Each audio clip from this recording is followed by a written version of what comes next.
Welcome to another episode of How Did It Make Sense, in which we start to look at the differences between those simple, linear, judgmental first stories, which are the ones that we often hear about. They're full of counterfactuals, they're full of blame, because they're incomplete, and they allow us to use that fundamental attribution error or bias to come to a judgment. But that's not where the learning happens. The learning really happens when we dig into that second story, and it takes time for that to emerge because we need to understand the conflicts, the goals, and the tensions. Now, a lot of people think this is a sharp end issue, and some of the conversations we've had recently are slightly higher up, and that's why I've got Andy on here, who is a strategic person, and I want to hear his side of, where do these first and second stories come in? So, Andy, who are you? What do you do? Where are you based? And where can people find you physically or virtually? Well, hi. Yeah, I'm Andy. I can say that with some certainty. I'm based anywhere somebody wants to hire me, really, and because I love working with people about change and so on. And geography largely doesn't matter anymore. I mean, I've actually just returned, as some may tell by my accent, to Scotland after 14 years of not living here. So I've lived in Africa for a while. I lived in the Netherlands for a few years, and then I shipped out to the Middle East and worked all over the GCC for a while.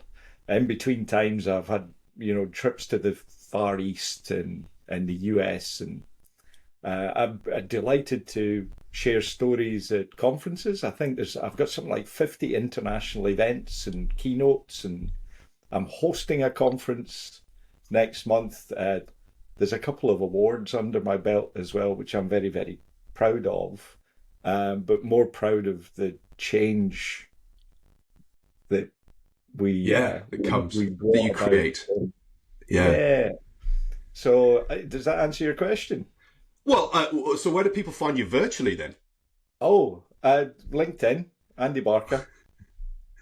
Okay, we'll provide a link to that. That's fine. That's cool. And That's no worries at all. yeah, I think I'm kind of I like piggybacking on things that other people do. So there's like the Community for Human and Organizational Learning, their YouTube channel. There's a couple of webinars I've done, a few conference Cool. recordings. HSE Global Network, they've had me on a couple of times with interviews and things like that. So yeah, other than that, www.orgtree.me. Cool. That's my own I company. will put a link to that in the show notes, and people can find you Thank you. virtually and then have other conversations. So, this podcast is about first stories and second stories. So what's the first story that you've got to tell us? The first story of an event, not like two stories, that first interpretation of something that's happened. Yeah, I think so. I believe that if I can change how you think, then I can Yeah. change how you behave. And I remember sitting in a very tough industry, in a very tough environment, with a CEO who was probably the toughest guy that I'd ever had to work with, trying to change his thinking and see the value in other people and what they bring. And in the middle of the conversation, somebody came into his office and said, I need to tell you about an accident. Somebody's just lost their fingers because they put their hand inside a machine while it was operating, a compressor. Hmm. The drive belt had jumped off. They grabbed the drive belt to put it back on and lost their fingers. So the CEO of this organization looked at me over the top of his glasses, feeling very much like teacher student here, and said, "How on earth can you convince me of anything different when somebody does something as stupid as that? There is no point in furthering this conversation." And I said, Wow. "Give me 2 days, and I'll come back to you with a better story." And he went, "I'll Yeah. give you a week." Cool. Therein is his confidence that I will not be able to change his mind, Yeah. right? So that's the Excellent. first So, story. yeah, so the first story. So what led?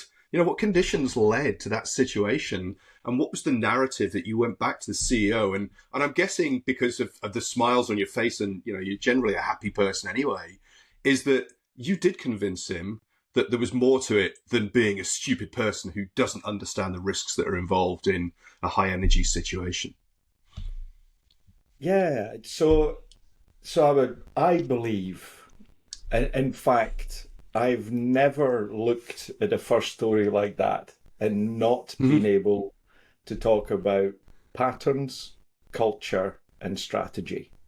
Mm-hmm. And there is always a link. Everybody that does anything is a function of how they've been set up to do something. Yeah.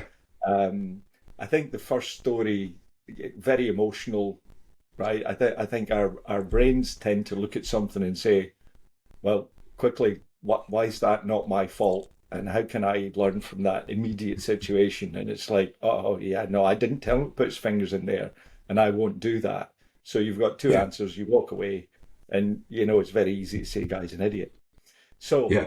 um, I kind of know how organizations work, right? I've been very fortunate to sit at a board level of multiple companies over my time and see how people think in Africa and the Far East and the Middle East.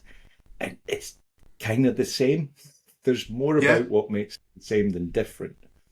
So I think like all good safety people, you hang out and you talk to people and you figure out how what normally happens here, what you're happy with, and what do you think just happened.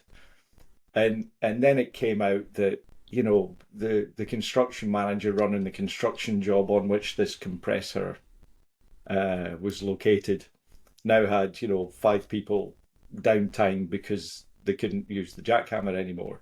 And what about other pieces of equipment? Well, yeah, it's all crap, right? Yeah. All of this equipment's rubbish because we've hired a crap third party. So, well, why have we hired a crap third party? Well, finance won't let procurement go to the supply chain and do anything other than get the cheapest one. So, Yeah. well, what's the implication of the cheapest one?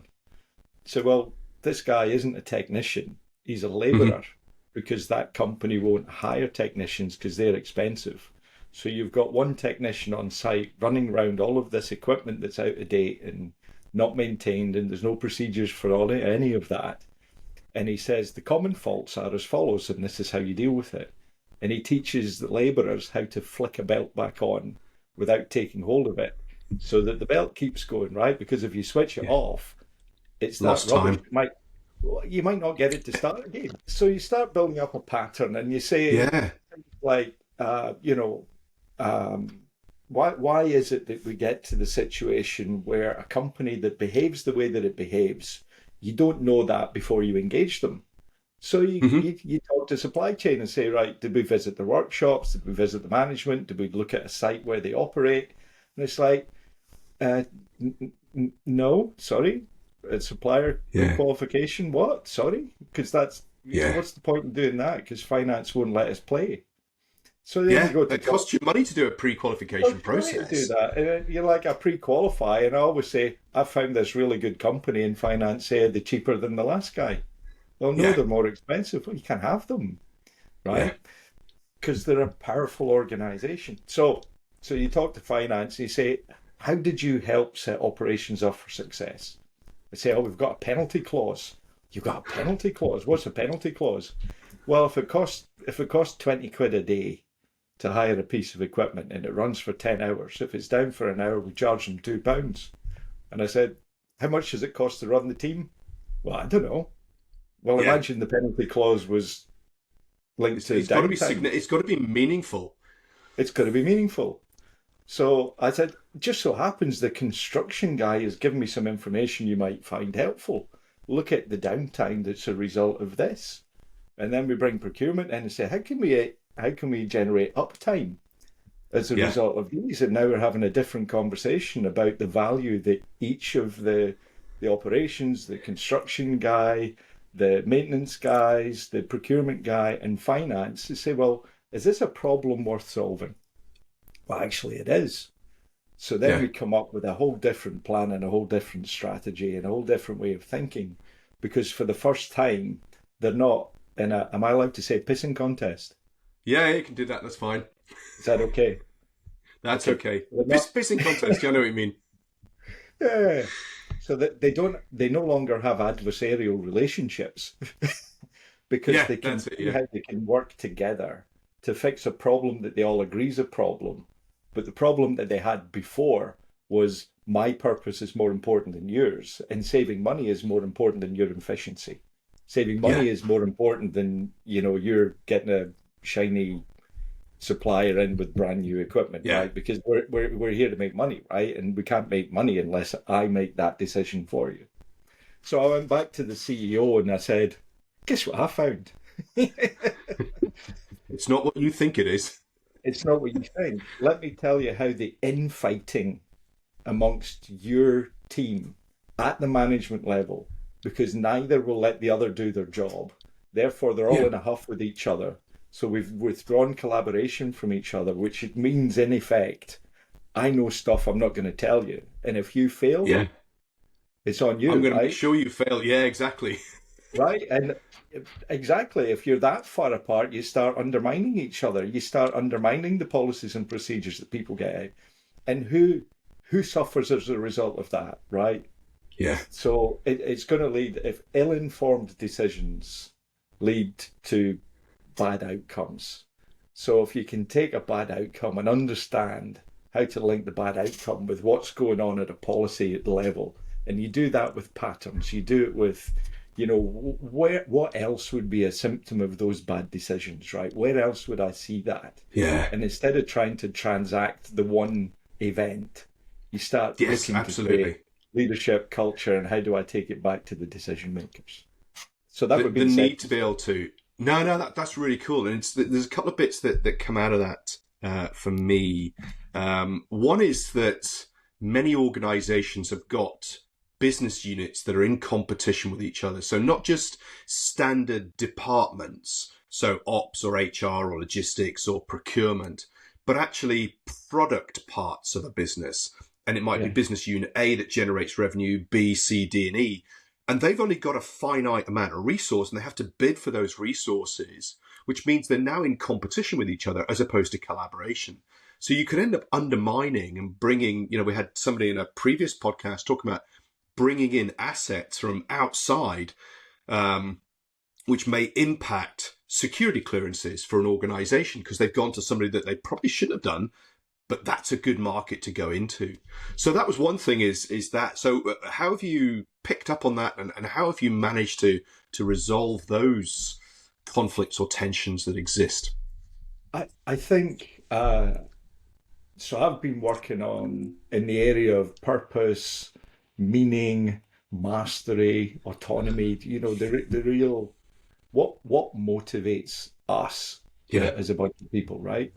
So if you haven't got purpose nailed, right, you really understand what you're here for and the contribution that you're trying to make to society, then Mm-hmm. you end up with a strategy that leads you to a slightly different place, right? So it's an example. What were a bunch of people selling cameras, right? So Mm-hmm. you go out, they've got the blue team and the red team, and they're in competition with each other. And at the end of every month, right, your sales bonus is based on, did you beat the other team? So Mm. are you going to share secrets with the other team that would actually boost overall sales for the whole company and you'd all be better Yeah. off? No, you've actually incentivized bad behavior. You've actually Yeah. incentivized behavior that are going to undermine each other. So a lot of when you're sitting at the top of the tree having a conversation with your people, what service do you provide humanity, people, the planet, Mm-hmm. society, whatever it is? And what's the best version of ourselves to be able to do that? And usually the best version of ourselves is how do you connect the brain power in your organization to that purpose and not competition with each other Yeah. that leads to secrets and things. It's nonsense. I know it still goes on, right? But I think it's nonsense. And I as soon as you start attaching monetary rewards, I am a huge believer in recognition, right? Recognition for who you are and what you bring. I I Yeah. I just fought against bonus schemes because I haven't found one yet that incentivizes the right The behavior. right behaviors. Bingo. Yeah. There you go. And actually, that brings me on to the next piece, and we sort of touched on it earlier. Is how do you go about finding those problems if you're inside the organisation? And where I'm sort of going to is, and it ties in nicely with what you've just said. Is, let's have a reporting system. Let's reward people for the observation cards and things like that.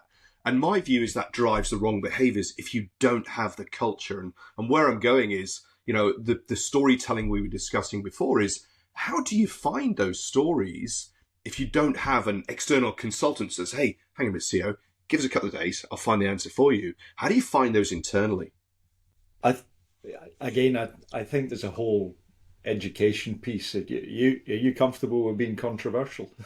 Oh, you mean to your guest or to me as the host? Well, That's what I do, but be controversial. That's what this is all about. yeah. What you just said there is, about the observation cards, right? And how do you find the right stories and things like that? It's the fundamental premise on what these things are built are. Please tell us when it went wrong, okay?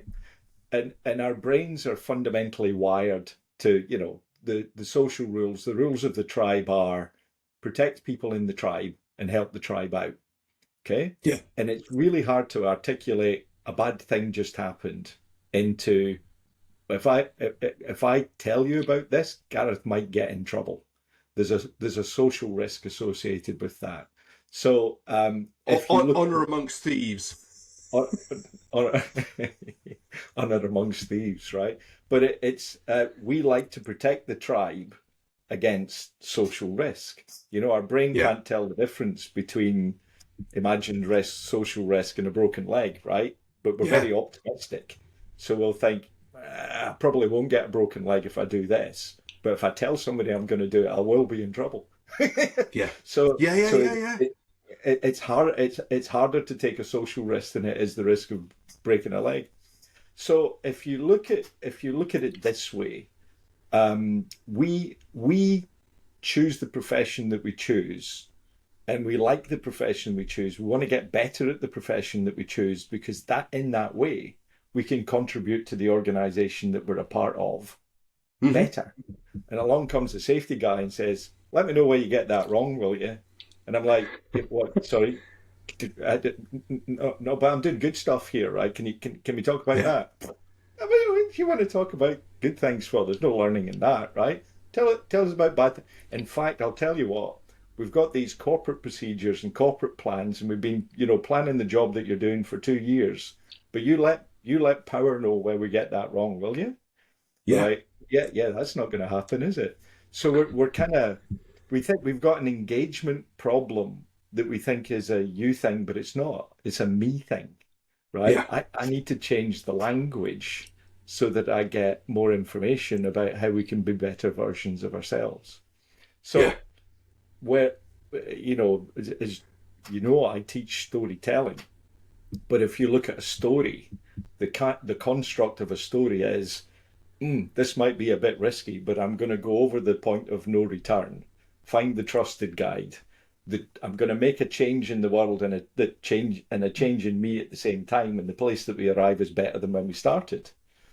So if you go around and say, can you tell me the challenges that you have just overcome? They'll say, Mm-hmm. yeah, this was in the way, but we had to shift it. And now the world's a better place, right? You say, thank you very much. And then you go and say, I just want to tell you about Gareth. Gareth found a problem, got some help, fixed it. We just want to say thank you very much to Gareth. And folk are like, oh, well, do we get thanked for fixing problems? Yeah. Yeah, Yeah. Absolutely. yeah, absolutely. And I'll tell your story and we'll recognize it. And then we'll tell your boss that your boss is a good guy because he's obviously supporting you in getting problems solved. Now, Yeah. fundamentally, when you look beneath the story, you see, yeah, that was in the way and we had to shift it. But what was in the way safety people would call it a hazard or a risk or an opportunity for improvement or an observation, Yeah. whatever it is, right? But if you use the language of contribution, then you Yeah. connect and you collaborate and you create. If you use the language of catch and correct, they were like, yeah, jog on. Just nothing to see Yeah. here, keep walking. And it all gets hidden. Now, the more, like, back to the first story, the more you hear about what's the challenge you have to overcome. I need to keep this piece of equipment running while I flip the belt on. Sorry, what? Yeah. Yeah. Yeah. Okay, Yeah. so let's figure out how we can fix that challenge and work out why we set you up like that, right? Now, if we do the catch and correct thing and go out and say, "Don't stick your fingers in that," oh, okay, but I have to. But I haven't changed your productivity goals, and I haven't changed what I'm going to reward you for. Yeah. So I'm going to leave it to you to manage that risk. Now, a lot of the time, you've developed that tacit knowledge, that experience, but you haven't got a crystal ball, and so it's much easier and much more effective at scale to understand the system and change that, as opposed to turning around to that individual and say, "Don't stick your hands in there." Yeah, but how am I going to solve that problem when you haven't changed the constraints in which I'm operating? And if I don't hit those targets, you're out. I will find somebody else who can. And that's the thing. I think there's a lot of people don't recognize where power resides, and when you're abdicating responsibility for the power that you have for change. So, Yeah. when you, I'm going to give you a personal statement now. So No, go for it. Go for it. my purpose is to have powerful people use their power to take care of those with none. And Cool. as soon as you say, yeah, here's everything that you've been given to get that job done, you let me know where I got that wrong, will you? No, not ever. So if you go around saying, okay, I'm a powerful person, but I am going to use the power that I've been given in the position that I have, the knowledge Oh, that I have. Spider-Man, Peter Parker. There we go. With Peter great Parker power with great comes great responsibility. there you go. There you go. And with great responsibility comes great power sometimes, but Yeah. you've got to figure out how to use it. So if you go out, right, what's life like you? And in Yeah. fact, I'll tell you, I was invited to a site walk that turned out not to be a site walk on a construction site. Um, Sounds like they there's a put story on there. Well, there is. There's a bigger backstory for another time, but they put on this event, and the event had come from a story that I'd shared about this terrible event that somebody had put on, and they logged it and said, "Well, we're going to do a better version of that for you." So so it's a lovely story. So Yeah. I showed up, and there's 850 people with smiles on their faces going, "Look what we did." Right, and Wow. apparently because I have a job title, I'm a guest of honor, and the clients there, it's a construction site, clients there, the leadership team are there, and they're all smiling, going, "Ah, look what we did." And I was overwhelmed. I was overwhelmed at what I saw Yeah. in front of me. It was great. I was so pleased. And they said, "Okay, Andy, speech." Uh, you may have noticed I can talk, but No, not for the 5 minute that turned into a 35-minute call we had the other day. No, not at all. But it was great. yeah. So I had nothing, right? I had nothing prepared. I had nothing in my head, and I was completely destabilized. And they said, "Yeah, Andy's speech, right?" And there's 850 people smiling at me, wanting, congratulations and recognition, and they're very proud of what they've done. And I said, "Okay, I'm going to give you my version of leadership. Um, if you do not have what you need to contribute in the way that you want to this organization in your role, then there is nobody in this organization to blame but me. Hmm. If you don't have it, it's because I haven't made it okay for you to ask for it. Yeah. So put me to the test. What What do do you you need? need?" And a Nepalese gentleman stood up and said, Which in itself is something. Oh, Yeah, huge. yeah. I'll send you the photograph, right? So this chap um, stood up and said, I've worn out my shovel. I need a new one. Can I have a new shovel? And one of my guys stepped forward and said, "You know it's okay to ask." And I was like, "No, clearly not, right? No, no. Clearly not, right?" And you and I will have a conversation about that. Yeah, And then I turned around and I said, "Can we get this gentleman a new shovel?" The head of finance said he can have two tomorrow. And I said, "Interesting that you said that and not the construction manager. We can talk about that tomorrow." And I turned around and said, "There you go and have two." And he walked out and gave me a hug. He walked out and gave me a hug. And the conversation I had with the management team later on was, do you see how important it is to individuals to have the support they need, to be given what they need, to contribute in a way that makes them feel good about their contribution yeah, and where that goes? And do you see why what we've set up here, I don't have what I need. It's not okay to ask. Do you see how that's an us problem, not a them problem? yeah. Engagement's never a them problem. It's always an us problem. So how good do you think that guy is going to be at digging holes tomorrow? How productive do you think that guy's going to be at digging holes tomorrow? Right? And it was like, yeah, okay, Andy. No, no, no. I'm enjoying this. I can talk all day like this because you're getting a hard time for not using your power to Yeah. help those who've done. Right? But I feel a change coming. And it did. Cool, cool. 3 years later, that company, which was in Saudi Arabia, 3 years later, in June of this year, the management team were in London picking up an international safety award. Because Cool. once you figure out how you're supposed to treat people, it actually makes you feel good, and it actually has a business benefit, Yeah. and it's safe. Absolutely, absolutely, and it reminds me of something yesterday. So I was at a conference yesterday, and one of the presenters before me talked about how they brought in um, coaching contracts for students in a training system, and I read this and I went, "This is all about them. Where's the instructor contract that mirrors this?" And it was all about, this is your responsibility as a student to say, if it's not happy, you speak up. And I'm Oh, thinking, that is not how you create the confidence in there. And I need to do some more digging and find out what the leadership development happens. What was quite interesting was that they'd offered coaching to the instructional staff in this organization, and none of the instructors took the coaching opportunities up. It was like, mm, that's interesting. mm. And so, we were talking about, that's something that's worth digging and finding out the story behind that. Yeah, for sure. So you sort of, and I think part of the problem with a lot of these systems is you see a little nugget and you go, can I have the power? Do I have the power to challenge that person?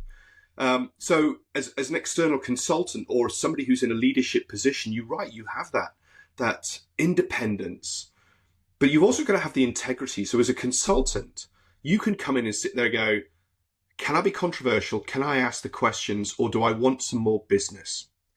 And so it's that bit of, I have power because I am independent and it doesn't matter. I can walk away from this and I'm not going to lose my job as such. I've got a goal that's here. But do I want to do this to typical more work needed? And here we go. Or do you want to create a change in the here and the now? And if you create that sort of nugget of truth that then grows and people go, you know what, we're going to keep you, Gareth, because you challenged us and we like the ideas. Or actually, we don't like you because you're challenging us. They're like, right, in that case, you're not my client. That's a lot of ground there. I'll give you how I think. I'll give you how I behave. I'll give you how I interact with organizations. And challenge is a good thing. As long as individuals can see how I might be a part of the problem, but in addition, how I can be part of the solution. Mm-hmm. Because if you just lay a path of blame to somebody's front door and then go, ha, and walk away, don't think you're going to get hired, right? Yeah. So it's like, I see the pain that you're having just now. I kind of know why that pain exists. And I'm gonna show you that the pain of change Yeah. isn't as bad as the pain of staying here. And in fact, I'm going to take you either to a place of, better performance and feeling better about that, or I'm going to help you avoid, Hmm. bad outcomes, whichever which way, it just depends. But I think, I think human beings differentiate themselves from the animal world because of the ideas that we have in our head and our ability to collaborate around about Hmm. ideas. And we kind of go through life going, oh, the way that I think is okay. And Yeah. we seek validation and yeah, see, I was right after all. And you tell hero stories. What did you do at work today, Dad? Well, let me tell you. Yeah. So, so when I talk to people, I have to recognize that they're very proud of their achievement. They're doing what it is that they believe is the right thing to do. Yeah. There may be some adjustments that they haven't been exposed to because consultants get exposed to lots of industries, lots of countries, lots of continents, lots of different ways, Ideas and lots practices. of Yeah. ideas fundamentally, right? So I think if you approach it along the lines of, I see what you're trying to achieve, I see the vehicle that you're using to try and get you there. And if we just adapt that, if we just tweak that a little bit, Hmm. it'll get you to the place that you're trying to go. To get over the change is hard Yeah. piece, Oh right? yeah. And also if you've invested in a tool or a practice or a process or whatever it is, it's really, really hard to say, well, that didn't work, let's walk away. I'm just going to go and tell the board, see those millions, right? You're going to stick at it and try and get it to work, right? So whilst not everything can be fixed, there's always a logical great idea behind all of the or Mm. theory behind all of the ideas that we have. It's understanding how to apply it in your context, in your language, in your way of doing business, in the context of your purpose, right? Yeah. So let's focus on what you're trying to achieve and then put the polish on it to get you there. Hmm. No, that's really, really good. And I think the bit where you said it took that company 3 years to go from what appeared to be a really, sort of, you could tell that first story, you go, what? Then become very competent and award winning, is that I think many organizations and individuals want, right, let's do something. And a couple of months' time, what's the results? Have we got anything that's changed? It's like, it's marginal gains, it's those incremental growths, and that's really hard to maintain your own drive, but also from the team's point of view. But it's always measure backwards was a quote that I got from, and I can't remember a book, but just talking about the gap of the gain. I don't know about that. I look forward to seeing the link in the post. Mm? So, no, I think measurement's really important, right? And I think measurement should be around about the change you're trying to create. I see, especially in the safety profession, we say, okay, can't measure accidents. What do we measure instead? Let's measure some transactions. Okay, Hmm. what are the transactions? Inspections, audits, pre-job briefs, risk assessments, actions completed on time. They don't tell you about anything creative other than you've created the paper or the Hmm. action and then you closed it out. So we don't know if we're doing dumb things fast and on time or great things late. Yeah. Yeah. Yeah. Yeah. So the philosophy has to be what's the change that we're trying to create and how do we recognize that those changes are in place? So I measure capacity, Hmm. I measure trust, um, So and I measure what is capacity? Yeah. resilience. So talk about capacity, resilience, and trust. Trust is a fairly common one. Capacity and resilience. What do those mean? To an organization at your level, as opposed to cognitive capacity or individual resilience, where we have sort of the sort of health and well-being stuff. So, because I'm guessing you're not operating at that level, you're operating at a much higher level. Oh, absolutely. So if you take it, there's a piece I've given away already because I'm pretty a lot of people are trying to figure this stuff out, right? And I've figured it out, and I want to put food on the table, so Yeah, I don't want to give you your IP. No, www. don't worry about that. So, I'll give you an indication, uh, how to find out a gap in capacity, if you like. The closing of it takes a little bit of thought yeah, about how to do that. But if it's the simplest thing in the world to do, and everybody kicks themselves when I show them how to do it, right? Because like, oh my goodness, it's the easy, yeah. So if you think about capacity like this, culture doesn't trump strategy for breakfast. You need them both, yeah, right? And back to the ideas thing, if the safety department come along and say, we've cracked it, we've got a just culture procedure that's based on the principle of blame fixes nothing. Okay, so we're going to train the whole organization in this procedure, and on we go. Right? If you've got a vice president operations, the person running the whole company is like, I'm pretty sure blame fixes something. it Right? does. It does. As an organizational, societal level, absolutely. Right. So we're now. So this is the easy way to illustrate that absolutes don't have wisdom.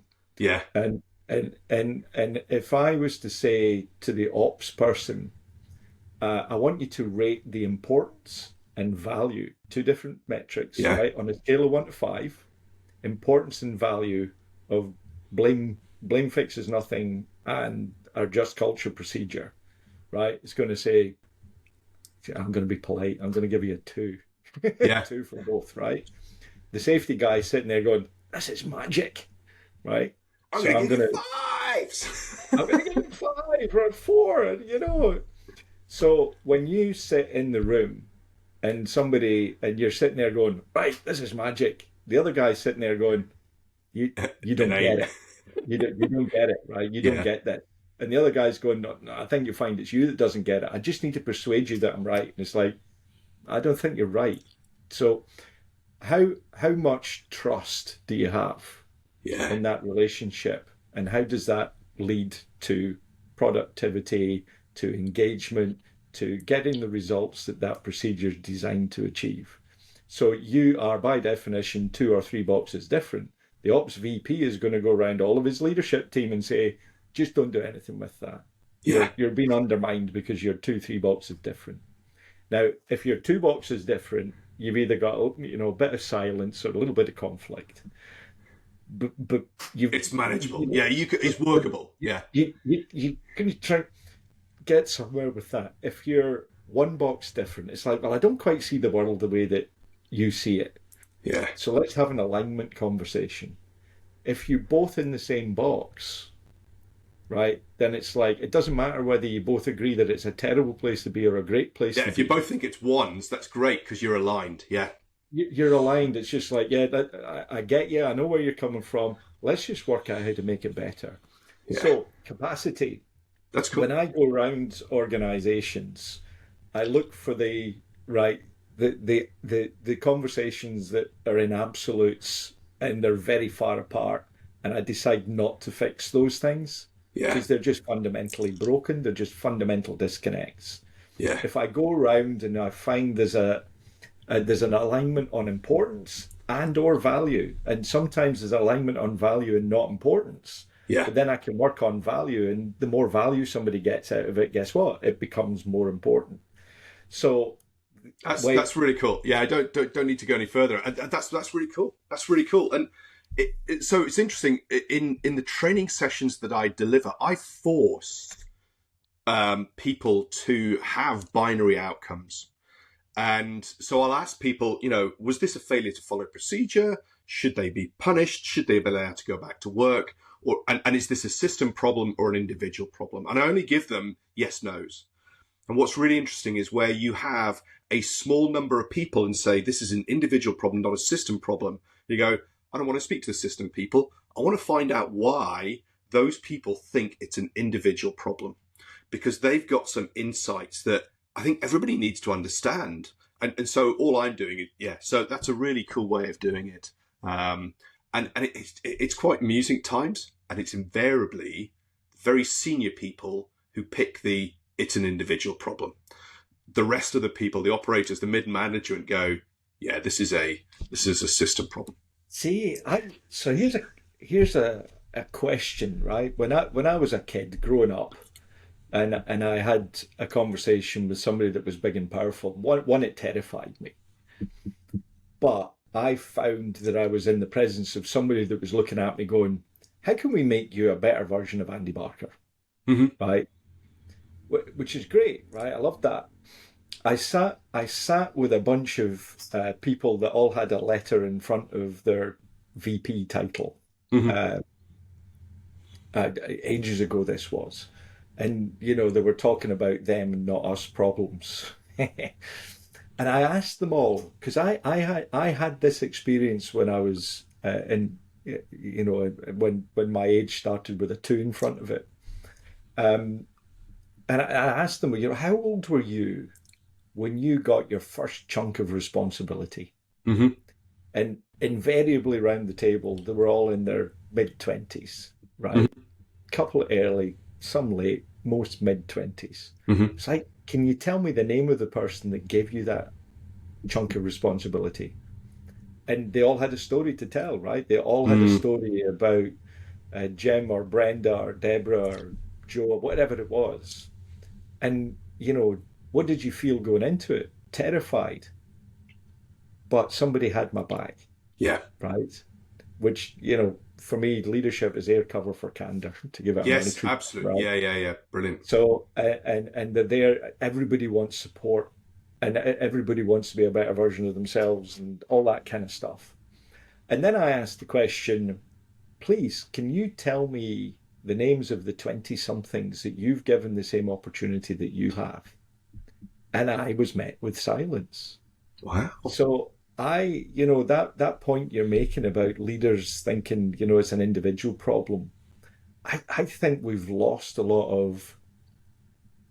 We need to value people for who they are and what they bring, and we've got Yeah. an obligation to ask the right sort of questions that are going to say, why do you think that, and how could you make that better, right? And that this whole I don't like blame. It's a first story thing. Mm-hmm. But once you figure out why, like in my own world, somebody's Yeah. not successful. There's nobody to blame but me.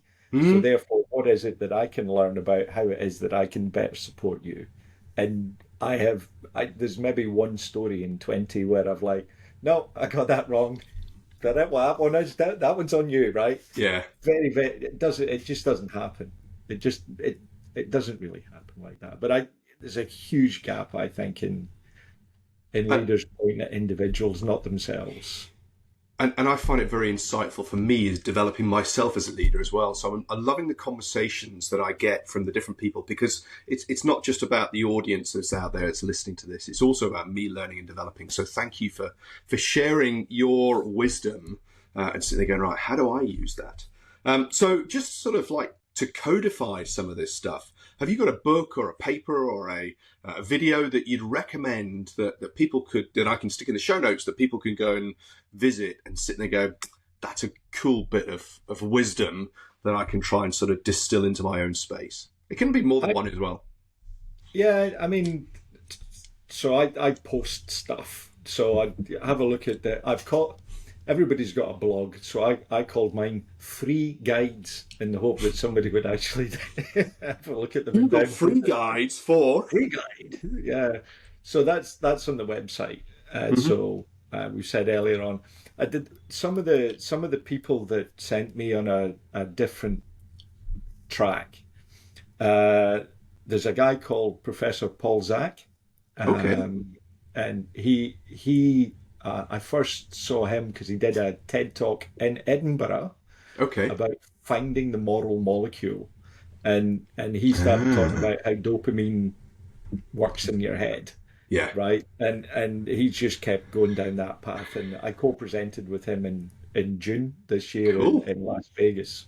But he's written multiple books on trust. He works at a government level. He works at all sorts of different industry levels on employee experience. And when safety guys figure that out, Yeah.